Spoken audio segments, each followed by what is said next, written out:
د جرمني ژبې زده کړه د A11 Der die das شپږم لوست دی Der die das یا جنسیت ښودونکي توري یا نښې.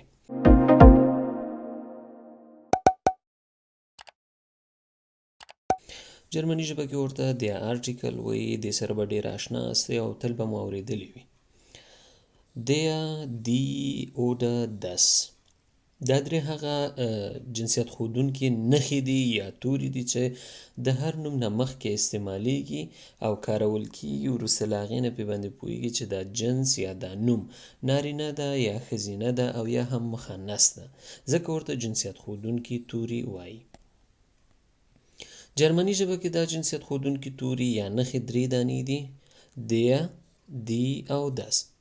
د نارینه لپاره ماسکولین یا دی کارول کېږي. دی د ښځینه لپاره د ښځینه جنسیت لرونکي نومونو لپاره، د بېطرفه یا مخنثه نومونو لپاره. په جرمني ژبه کې همدا درې ورته کارول کېږي چې دی دی او داس دي. که چېرته په انګلیسي باندې لږ څه پوهېږئ، تاسې د دی دی دس په جای باندې تل دا کاروئ. که هغه بېځانه ده، که هغه هم نارینه ده، که هغه ښځینه ده، ټولو ته د کارول کېږي. مخکې له دې چې راشو پوه شو پرې باندې چې څنګه پوهېږو یو نوم نارینه ده که ښځینه ده او یا هم مخنث ده، باید پوه شو په جنسیتونو باندې. مونږ یو حقیقي جنسیت لرو چې هغه له ورایه ښکاري دا نارینه ده، دا ښځینه ده او یا هم دا مخنث ده. یو لفظي یا ګرامري جنسیت ده یا نسبتي ووایم، ممکن دا بعضې سم نه وي ورته، خو د دې لپاره چې پوه شو مونږ کوم ارټیکل وکاروو او یا هم دا په کومه کټګوري نومونو کې راځي، نارینه، ښځینه، مخنث کې، په دې باندې باید پوه شو چې اصلي یا حقیقي نومونه جنسیتونه یې معلومداره دي چې دا نارینه جنس ده، دا ښځینه جنس ده او یا هم دا مخنث ده. بله خواته ځینې نومونه دي چې هغه یوازې ګرامري جنسیت لري. معنا دا کتاب ده، کتاب دلته دس ده، بېځانه یا مخنث. خو که چېرته بیا بس ته راشو، د بس جنسیت دلته نارینه ده. بوس نارینه جنسیت لري چې دی ورته کارول کېږي. دغه جنسیت د دې بوس چې ده اوس دا ګرامري جنسیت ده، یعنی ښکاري نه چې دا نارینه ده، ښکاري نه چې دا ښځینه ده، خو کارول سوی ورسره دی ده، نسبت یې ورته د نارینه ورکړی. معنا دا چې دا ګرامري جنسیت او ګرامري جنسیت چې ده دی ده. حقیقي جنسیتونه مخکې یادوري ورته وکوله. سړی ظاهرا هم ښکاري چې سړی ده، ښځه ظاهرا هم ښکاري چې ښځه ده، نجلۍ همداسې. دلته د سړي دپاره دیر کارول سوی، د ښځې دپاره دی او د سمیتشن یا نجلۍ لپاره دس کارول سوی ده. دا حقیقتي جنسونه دي. تاسو به وایئ څخه ولې اوس جنۍ ته یې دس کارولی ده؟ دس خو بېځانه سره کارول کېږي. د همدې دپاره د جرمني ژبې ارټیکل دپاره داسې قاعده نشته ده چې ته دې ووایې دغه جنس واقعا نارینه ده، دته باید زه اوس نارینه نوم یا نارینه نوم به یې نارینه وي خو ارټیکل زه ورسره نارینه وکاروم. دلته راځو اوس اپریل ته. اپریل یوه میاشت ده. مونږ څه پوه شو چې دا جنسیت نارینه ده که ښځینه ده، خو ارټیکل یې دلته دی ده، نارینه ارټیکل ورسره کارول سوی. که شمېره راواخلو، شمېرې سره دی ارټیکل کارول سوی ده. خوراک راواخلو، دې سره بېځانه یا دس ارټیکل کارول سوی. اصلي موضوع یا هدف مې دلته دا ده چې تاسې کوم ارټیکل کاروئ د نوم سره، پرته له دې چې تاسو فکر وکوئ دا جنس حقیقي نارینه ده که ګرامري یا لفظي نارینه ده، تاسو ورسره ارټیکل وکاروئ او هر نوم د خپل ارټیکل سره یاد کړئ. په پښتو ژبه کې ځینې د نومونو پای یا آخري توري دي چې مونږ ته ښیي دغه نوم نارینه ده که ښځینه ده. لکه نرمه یې چې په کوم نوم کې راغلی وي یا په پای د کوم نوم کې راغلی وي، نرمه یې لکه منګی. منګی دا نارینه نوم ده، منګی دا نارینه نوم ده، خو تاسو پوهېږئ چې دا کوم نارینه جنسیت لري، دا ګرامري جنسیت دلته ورکړل سوی ده. سپوږمۍ یا آخره کې راځي زورکواله یا چې سپوږمۍ معلومدار دا اوس زنانه یا ښځینه نوم شو. ښځینه د ګرامر لحاظ نه ګرامري جنسیت یې ښځینه ده.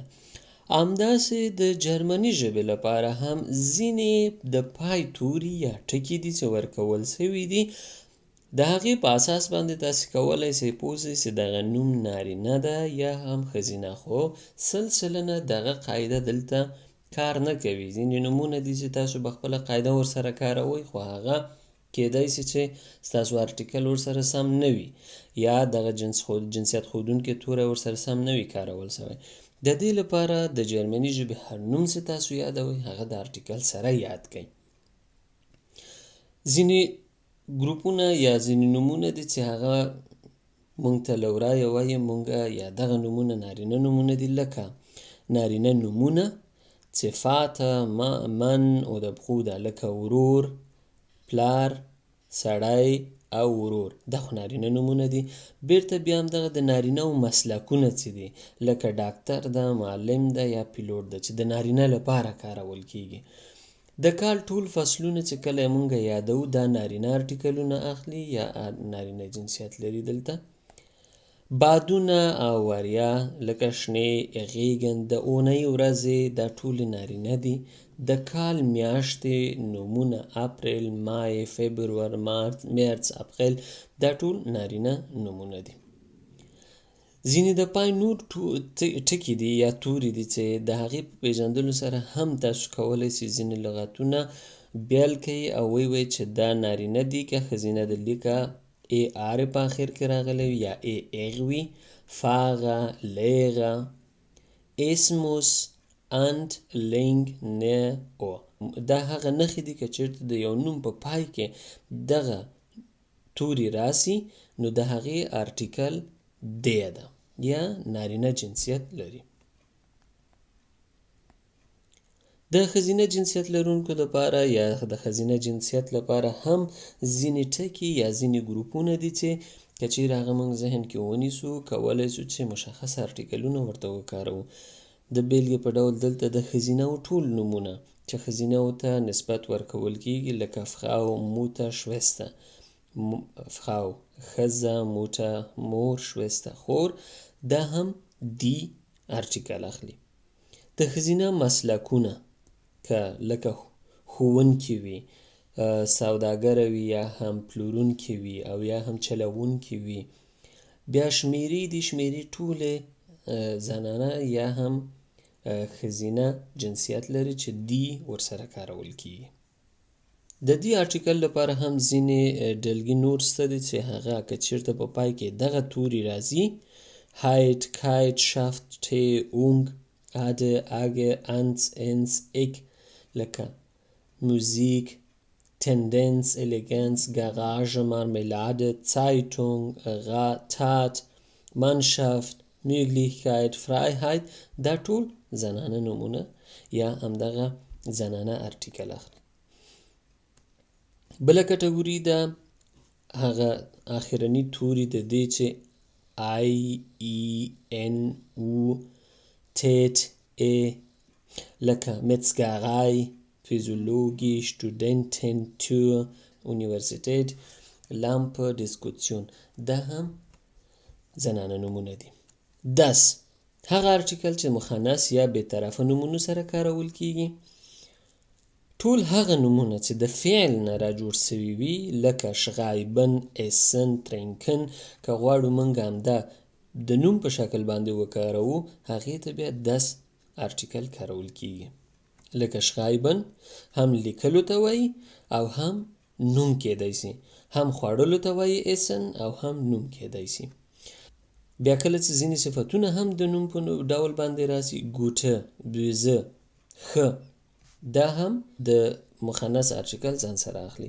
د رنګونو نومونه چې دي ټول مخنث دي. دلته هم ځینې د لغتونو پایلې دي چې هغه هم کومک کولی سي تاسو پوه سئ دغه نوم نارینه ده که ښځینه ده، لکه منت، نس، او، توم. Parlament، Ergebnis، Auto، سټوډیوم، کوانټوم، دا ټول داس ورسره کارول کیږي. ښه به دا وي چې تاسو هر نوم یادوئ هغه د آرټیکل سره یاد کړئ چې په ذهن کې مو کښېني اولې ورځې نه. زه دغه پریزنټیشن د PDF په شکل باندې تاسو ته د دې ویډیو د لاندې ږدمه، تاسو کولی شئ دا ښکته کړئ، د ویډیو سره سم دغه آرټیکلونه چې کوم دي وکاروئ او زده یې کړئ. هغې نه وروسته دغلته یا دغې نومونو ته چې ما دلته لیکلي دي کولی شئ تاسې خپله آرټیکلونه پیدا کړئ او ورسره یې ولیکئ. دا به ستاسو کورنۍ دنده وي. تر بیا ښې چارې.